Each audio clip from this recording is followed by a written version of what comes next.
राधिका बरसाने वारी कीजय। राधे राधे। बैसाख मास के 15वें और 16वें अध्याय में श्रुतदेव जी राजा जनक को एक ऐसे राजा का इतिहास बताते हैं जिसने अपनी सारी प्रजा को मृत्यु के पश्चात स्वर्ग भेजा। जिसे सुनकर राजा बोले, हे मुनिवर, पृथ्वी का कोई मनुष्य इतना सामर्थ्यवान तो हो सकता है कि वह पुण्य कर्म करके स्वयं मृत्यु के पश्चात स्वर्ग लोक प्राप्त कर सके, लेकिन ऐसा तो मैंने कहीं नहीं सुना कि कोई अपनी सारी प्रजा को भी स्वर्ग लोक की प्राप्ति करा सके। इसमें क्या रहस्य है, मुझे खोलकर बताइए। तब मुनि श्रुतदेव जी कहते हैं, राजन, बहुत समय पहले इक्ष्वाकु वंश में राजा कीर्तिमान चक्रवर्ती राजा हुए। उनके पिता का नाम नृग था। वह बड़े ही धर्मात्मा ब्राह्मण भक्त थे। एक दिन राजा कीर्तिमान अपने गुरु वशिष्ठ जी से मिलने गए तो मार्ग में उनके शिष्य जगह जगह पर पानी पीने की व्यवस्था कर रहे थे।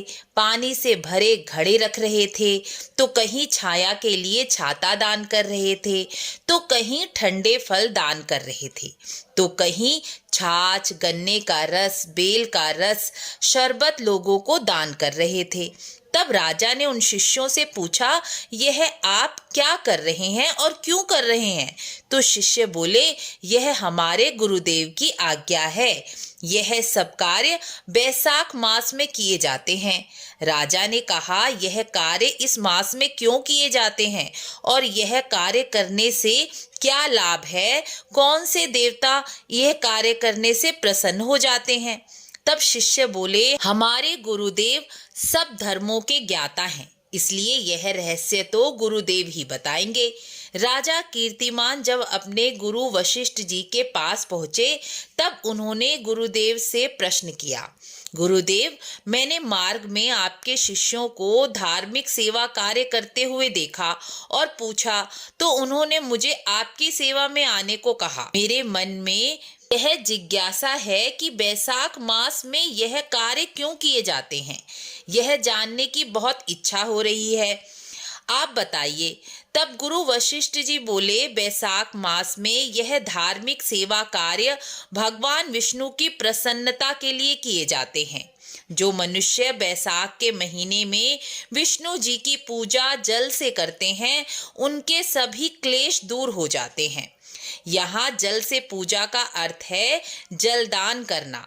गर्मी से तप रहे मनुष्यों के लिए प्याऊ या ठंडे जल से भरे हुए घड़े का प्रबंध करना, यह विष्णु जी को प्रसन्न करने वाले कार्य हैं। जो ऐसा ना कर सके वह किसी धनी व्यक्ति को प्याऊ बनाने के लिए प्रेरणा दे सकते हैं, तो भी आपका जलदान ही माना जाएगा। आजकल परिस्थितियों के अनुसार धन की परेशानी हर मनुष्य को हो गई है। ऐसे समय में हम एक मटका जल से भरकर अपने घर के बाहर गली में रख सकते हैं। आते जाते लोगों को, गर्मी से बदहाल मनुष्य जिनकी रोटी घर से बाहर निकलकर कार्य करके ही चल सकती है, जैसे सब्जी वाले, मजदूर, मिस्त्री, कोई भी इस समय उस घड़े से शीतल जल पिएगा तो वही जलदान ही माना जाएगा।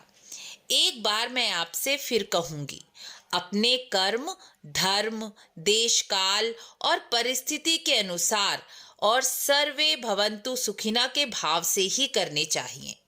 यदि आप अपने कर्म ऐसे करेंगे तो भगवान विष्णु क्या सभी देवी देवता प्रसन्न हो जाएंगे। यह कार्य सूक्ष्म जरूर दिखते हैं, लेकिन यह कार्य विष्णु की प्रसन्नता का माध्यम बनते हैं। यह धर्म कार्य इतने शुभ हैं कि अधिक धन से सिद्ध होने वाले यज्ञ आदि भी इनकी बराबरी नहीं कर सकते। यह कहते हुए महात्मा वशिष्ठ जी बोलते हैं, राजन, तुम भी बैसाख मास में बताए गए धर्मों का पालन करो और अपने राज्य में रहने वाली प्रजा लोगों को भी यह कल्याणकारी धर्मों का पालन करवाओ। बैसाख मास में किए जाने वाले धर्मों को सुनकर राजा ने वशिष्ठ जी का भक्ति भाव से पूजन किया और महल में आकर स्वयं सभी धर्मों का नियम पूर्वक पालन किया।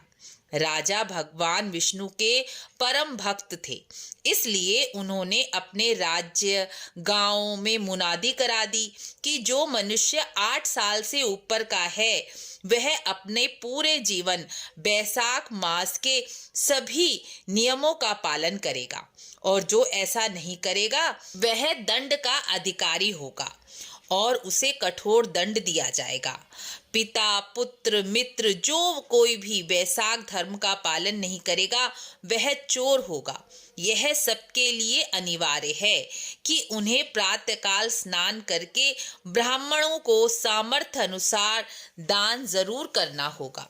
किसी गरीब की सहायता जरूर करनी होगी। राजा कीर्तिमान ने प्रत्येक गांव में बैसाख मास में किए जाने वाले धर्म का उपदेश दिया और प्रत्येक गांव में धर्म का प्रचार करने वाले ब्राह्मणों को बसाया और 5-5 गांव में एक ऐसे अधिकारी को नियुक्त किया जो इन धर्मों का त्याग करने वाले लोगों को दंड दे सके। इस अधिकारी की सहायता के लिए 10-10 घुड़सवार रहते थे जो घूम घूम कर धर्म का पालन भली भांति हो रहा है या नहीं यह पता करके अधिकारी को अपनी रिपोर्ट दिया करते थे। इस प्रकार बैसाख मास के महात्म्य को कीर्तिवान राजा ने बहुत बहुत प्रचार किया। इस प्रकार बैसाख मास के धर्म को राजा कीर्तिमान ने पूरी पृथ्वी पर फैला दिया। आप भी बैसाख धर्म का महात्म्य की वीडियो शेयर कर धर्म का सेवा कार्य कर सकते हैं और पुण्य कर्म कमा सकते हैं। राधे राधे।